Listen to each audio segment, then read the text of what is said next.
दोस्तों, आज पेश है मामा भांजा की एक और अद्भुत कॉमिक्स, मामा भांजा और चतुर को केकड़ा। ये बहुत ही पुरानी कॉमिक्स है दोस्तों। 3 रुपये रेट है।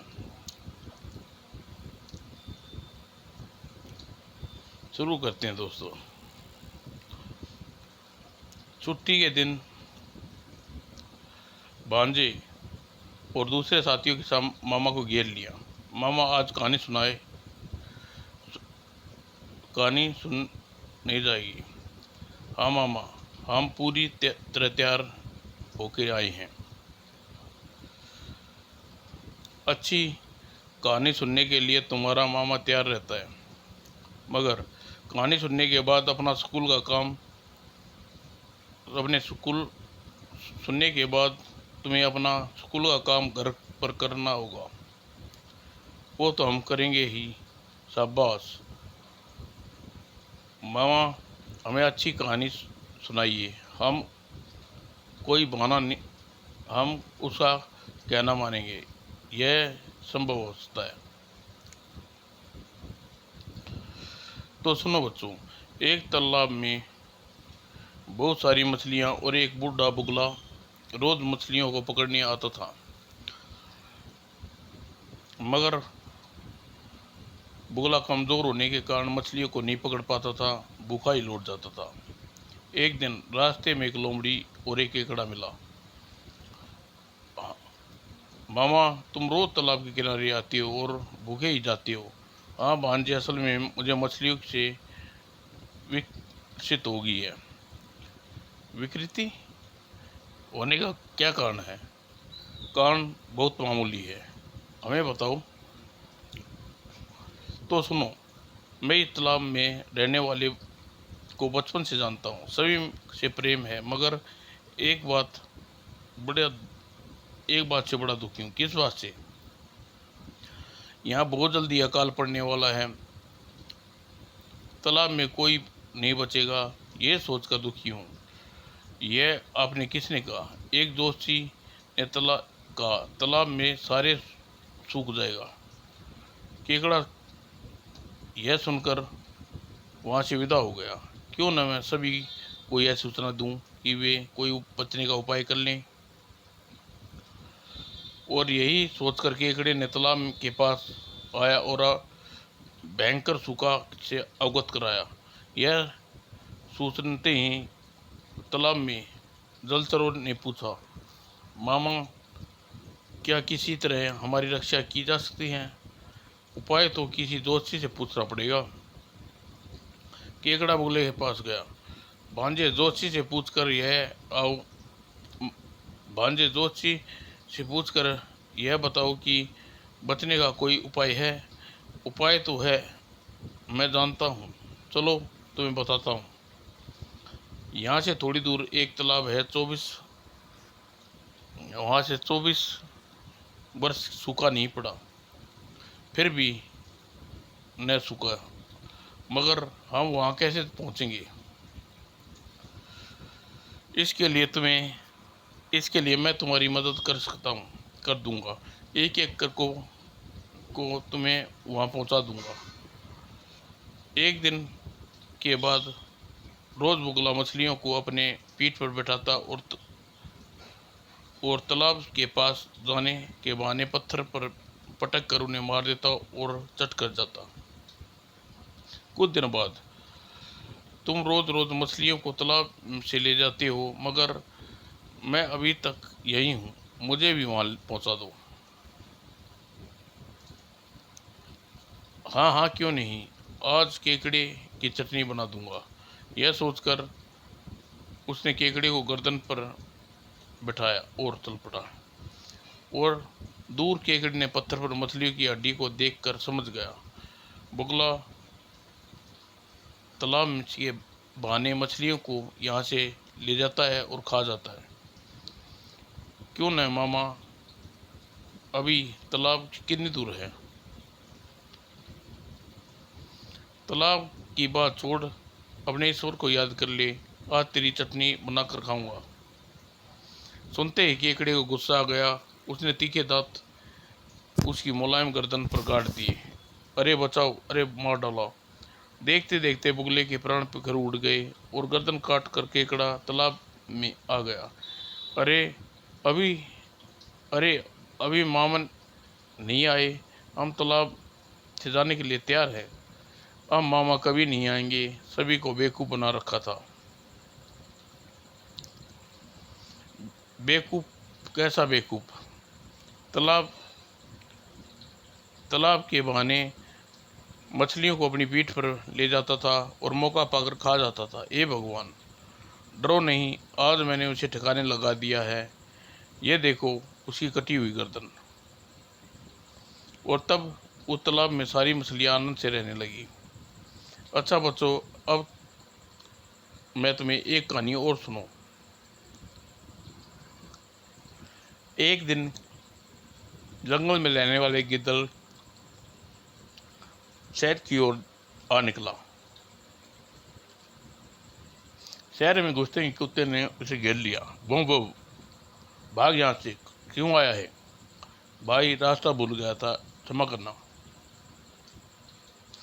मगर कुत्तों ने उसका पीछा नहीं छोड़ा। गिद्दड़ एक घर की झोपड़ी में घुस गया। धोबी के यहाँ बड़ी कढ़ाई में नील घुल रहा था। डर का मारे उन्हें छपाक से उस कढ़ाई में गिरा। कढ़ाई से निकलकर उसका रंग बदला हुआ था। नीले रंग में रंगा गिद्दड़ अब जंगल में लौटा तो किसी ने उसे पहचाना नहीं। पता नहीं आज जंगल में कौन सा जानवर आ गया है, छिप जाओ कहीं इसी में भलाई। आगे शेर, बाघ, चीते रास्ते में मिले और डर कर पूत दबाकर भाग खड़े हुए। पता नहीं यह कौन सा विचित्र पशु है, इसे भागना ही अच्छा है। अरे आप सभी लोग मुझे देखकर डरते क्यों हो? मैं तुम्हारी रक्षा के लिए आया हूँ। हमारी रक्षा के लिए आए हो, लेकिन आखिर कौन हो? मेरा नाम कुड़मुड़ है। स्वामी, हम आपके दास हैं, आपकी आज्ञा का पालन करेंगे। और राज्याभिषेक और गद्दी पर बैठाया दिया। शेर हमारा मंत्री, हाथी उपमंत्री, भेड़िया द्वारा संतरी रहेगा। आपके हुक्म का पालन होगा। और गिद्दड़ ने सभी जंगल के सभी गिद्दड़ों को खदेड़ कर बाहर निकाल दिया जाए।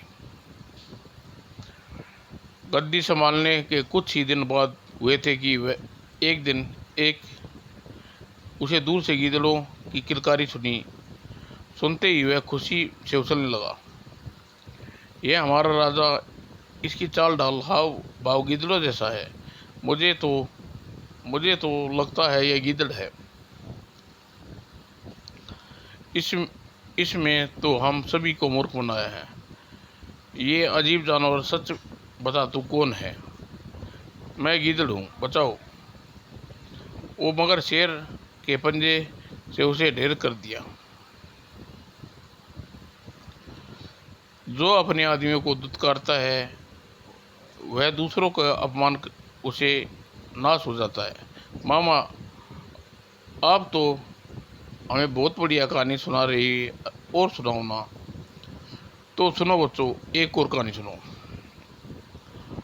एक जंगल में गंगदत्त नाम का एक मेंढक रहता था। वह अपने बंधुओं के व्यवहार से खिन्न होकर कुएं से बाहर निकल आया और सोचने लगा, किस तरह इनसे बदला लूं।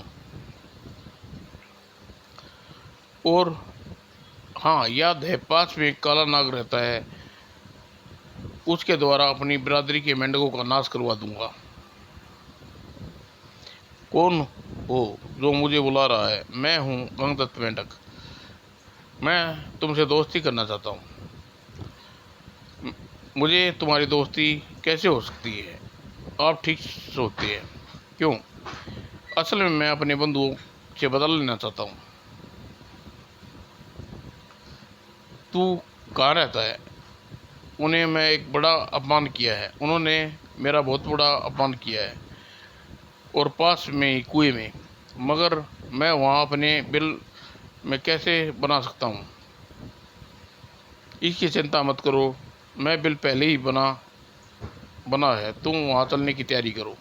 सांप ने सोचा, बूढ़ा हो चला हूँ, बुढ़ापे में बिना कष्ट किए भोजन का अवसर नहीं छोड़ना चाहिए। ठीक है, मैं तुम्हारे साथ चलता हूँ। और कुछ देर बाद सांप मेंढक के सारे रिश्तेदारों का सफाया कर दिया। कुछ दिनों में अब कोई भी ऐसा मेंढक नहीं बचा जो मेरा शत्रु हो।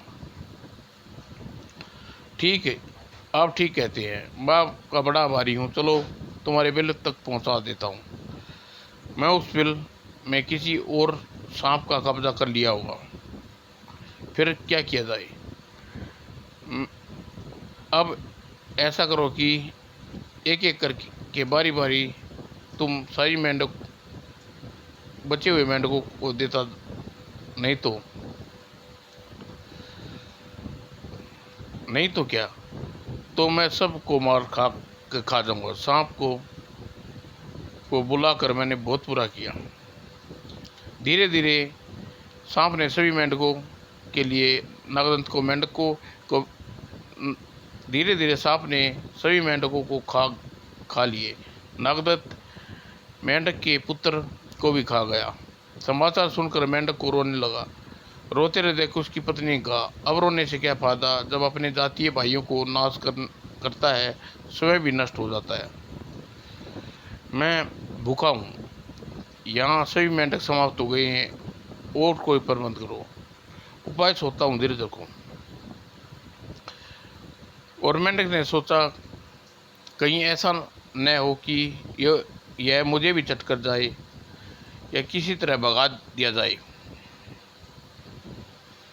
ऐसा करते हैं कि आप यहीं रहो, दूसरे कुएं में मेंढक फंसा कर लाता हूँ। और मेंढक को मौका पाकर कुएं से निकल गया और फिर दूसरे कुएं में भागकर देखा। मेंढक दूसरे कुएं में भागकर भी नहीं देखा, जाकर भी नहीं देखा। मेंढक ने सोचा, भूखे का क्या भरोसा, अपनी जान बचाकर भाग लेने में भलाई है। मामा, आज की कहानी बहुत अच्छी है। मामा, ऐसी कहानी और सुनाना। अच्छा बच्चों, तुम्हें एक और कहानी सुनाता हूँ। एक गांव में एक गवैया गधा रहता था। एक दिन धोबी की मार का बाहर धोता धोता वह रात को मस्त होकर खेतों में घूमता, और इस बीच उसकी पहचान एक गीदड़ से हो गई। कहो मित्र, कुछ गाना गाना भी जानते हो? गाना? भला क्या जानूं? गाना? मेरा गाना सुनोगे तो तबीयत उछल जाएगी। रहने दो मामा, मैं जानता हूँ। अरे वाह, बिना सुने ही कैसे जान गए? हाँ हाँ, मैंने तुम्हारे बड़े बड़े किस्से सुने हैं। किस्सों को छोड़ो, मेरा गाना सुनो। मामा, आप बहुत मुसीबत बुलाने से क्या लाभ, आनंदपूर्वक अमृत जैसी कड़छियों में पेट भरो। मान गए काव्य में तुम्हें संगीत का जरा भी ज्ञान नहीं है, वरना तुम ऐसी बात न करती। ढेचू ढेचू, ठीक है, तो चाहे वैसा गाओ, मैं खेत की बाहर चौकीदारी करता हूँ। और गधे का गाना सुनते ही खेत के रखवाले लठ लेकर खेत की ओर दौड़े आए। गधा दुलत्ती मारने लगा, बचाओ बचाओ, आज पकड़ा है कड़ियो चोर। खेत सवा कर दिया। बाप रे, मेरी हड्डी पसली एक कर दी इन कमबख्तों ने। अब क्यों भागते हो मामा, अपनी राग विद्या जमकर सुनाओ। पहले से छिपे थे, पिटने के बच गई, नहीं तो तुम्हारा भी यही हाल होता मेरा हुआ है। मामा, क्यों मामा? मैंने बार बार मना करने पर तूने अलाप शुरू कर दिया, इसलिए तुम्हें दंड मिला। ठीक कहते हो मित्र, सलाह न मानने पर यह दंड मिला है। बच्चों, बाढ़ में भगत रविदास की कहानी सुनाता हूँ। आगरा जिले में दासपुर ग्राम में एक चमार के घर भगत पूस का जन्म हुआ। और जब रविदास 12 वर्ष के हुए तो उसके पिता ने उन्हें अपने पास बुलाया। बेटा रविदास, तुम बड़े हो गए हो, मुझे क्या आज्ञा है? ये 5 जूते बाजार में बेच जाओ। लाइए पिताजी, और ध्यान रखना, एक जूता 2 रुपये का है। रविदास ने रास्ते में देखा एक गरीब लड़का नंगे पैरों से कांटा निकाल रहा है। लगता है पैर में कांटा चुभ गया। हाँ, कांटा निकाल रहा हूँ। तुम जूता क्यों नहीं खरीद लेते? क्यों क्यों जेब में पैसे नहीं है? मैं जूता नहीं खरीद सकता हूँ। अच्छा लाओ, मैं तुम्हारा कांटा निकाल देता हूँ, भगवान भला करे। कांटा निकाल कर आराम मिला। यह लो, तुम्हें यह जूता पहना देता हूँ। तुम बड़े दयालु हो बालक, भगवान तुम्हारी रक्षा करे। और शाम को 4 जोड़ी को बेचकर रविदास घर पहुंचा। यह क्या, मैंने तो 5 जोड़ी जूते बेचने को कहा था, तुमने 4 जोड़ी बेचे हैं। हाँ, 1 जोड़ी मैंने लकड़हारे को दे दिया। उसके पैसे नहीं दिए क्या? नहीं, लकड़हारा बहुत गरीब था, गरीब समझकर तुमने माल लुटा दिए और एक तमाचा दिया। बेचारे रविदास रोने लगी। उस लकड़हारे को दुखी के आगे यह कुछ भी नहीं। और दूसरे दिन 5 जोड़ी जूते फिर मिले। इस बार मुफ्त में जोड़ा किसी को मत देना, कोशिश करूँगा। और 11 जोड़ी में से केवल 5 जोड़ी जूते घर वापस लौटे। बाकी 6 जोड़ी जूते के पैसे मैं तो उन्हें बिना पैसे दे आया। नमक राम, ऐसा करते हुए तुम्हें शर्म नहीं आई? ऐसे दान करता है तो घर के बाहर निकल जाओ। और खबरदार जो कभी इधर आया। और रविदास ने घर छोड़ दिया। नई जगह पर आकर नए सिरे से अपनी गृहस्थी बसाई। पेड़ के किनारे बैठे जूतों की मरम्मत करता। अभी उसे कुछ काम और व्यवहार से प्रसन्न होकर शाम को जो कुछ प्राप्त होता उसी से संतोष से अपने घर चला जाता। कई वर्ष निकल गए। एक दिन स्वयं नारायण के वेश में ब्राह्मण प्रकट हुए। रविदास महाराज, मैं तुमसे प्रसन्न हूँ, बड़ा प्रसन्न हूँ। तुम्हारी इच्छा क्या है? भगवान का दिया सब कुछ है, यदि देना चाहते तो भगवान का ज्ञान दो, वह तुम पा चुके हो। अच्छा, अपनी आंखें बंद करो। यह लो महाराज। और ब्राह्मण रविदास ने पारस पत्थर देकर चले गए।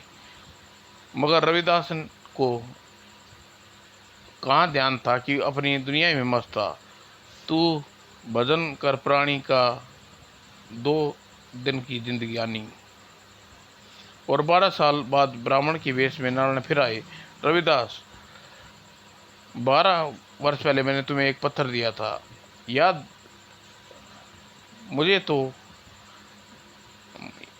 तो मुझे पड़ता है, पर महाराज तुमने उस पारस पत्थर का उपयोग नहीं किया। आपने उसे जहाँ रखा था वहाँ है महाराज। और अरे भगत रविदास, तुमने तो जैसा था, ये तो जैसा है वैसा ही है। प्रभु भजन के आगे सब कुछ, मुझे कुछ नहीं चाहिए प्रभु। परंतु तुम्हारी भक्ति तो ब्राह्मण से भी बढ़कर है। कहा महाराज, मैं जाति का चमार हूँ। क्या करते हो महाराज, मेरे ऊपर क्यों पाप चढ़ाते हो? रविदास, मुझे अपने चरण छूने दो। पारस पत्थर को छूने से लोहा सोना हो सकता है, उसी तरह तुम्हारे सफ़र से लोहा सोना बन जाएगा। रविदास के मस्तिष्क में लोहे की काफ़ी छुपाते ही सोना बन गई। महाराज, यह सोने की काफ़ी किस काम की, इसे आप ले जाइए। रविदास, तुम अपनी परीक्षा में खरे उतरे, भक्तों की श्रेणी में तुम्हारा नाम सबसे आगे रहेगा। और समाप्त। और पलक झपकते ही ब्राह्मण ने प्रभु नारायण अंतर्ध्यान हो गई और प्रभु के दर्शन पाकर रविदास धन्य हो गया। मन ही प्रभु के गुणगान करने लगा। तू राम भजन कर प्राणी, तेरे दो दिन की जिंदगानी। और सच में मामा, प्रभु भक्ति में आनंद आ गया। हाँ भांजे, एक कहानी भक्ति पर सुनाता हूँ, कृष्ण की दीवानी मीरा की। मीरा का जन्म मेवाड़ में कुंडली ग्राम में सन 1558 में के लगभग हुआ था। मीरा अपने पिता में अकेली संतान थी। बड़े लाड प्यार से उसका पालन पोषण किया गया। एक दिन उसके यहाँ साधु पधारे। साधु, बाबा, तुम्हारे थैले में क्या है? मेरे थैले में भगवान गिरिधर की मूर्ति है। और साधु ने मीरा की जिद पर थैले से मूर्ति निकाल कर दिखाई। यह तो बड़ी सुंदर है।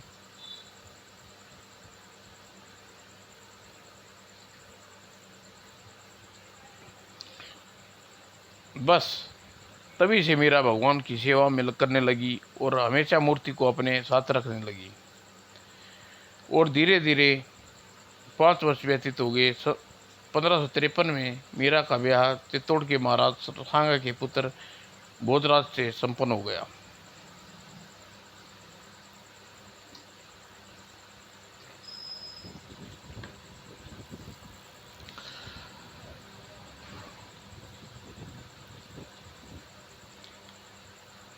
और ससुराल में जाकर मीरा ने कृष्ण की आराधना में लग गई और शरीर दुर्बल हो गया। वैद्य जी को बुलाओ।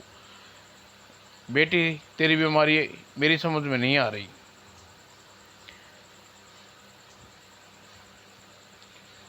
प्रेम की दीवानी का कोई इलाज नहीं है वैद्य जी। हे प्रेम दीवानी, मेरा दर्द न जाने कोई। और सूली पर रोद हमारी किसी की विद निर्मल होई। और रोज पिया की किए विद मिलन होए। दर्द में मीरा बन डालूं, वैद्य मिलन न कोई। मीरा की प्रभु से पीड़ित वैद्य ने स्वीकार हुए।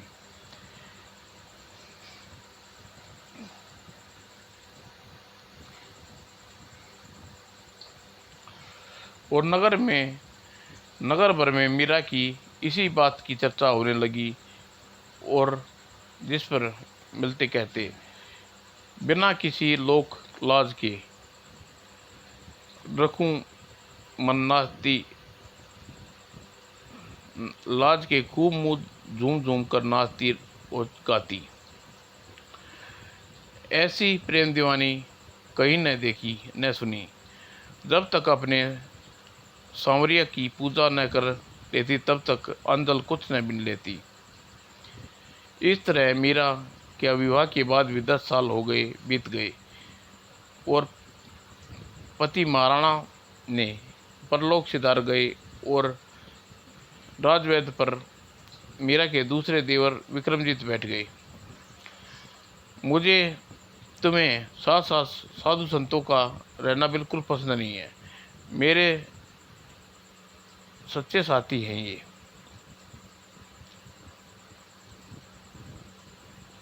क्षमा दोस्तों।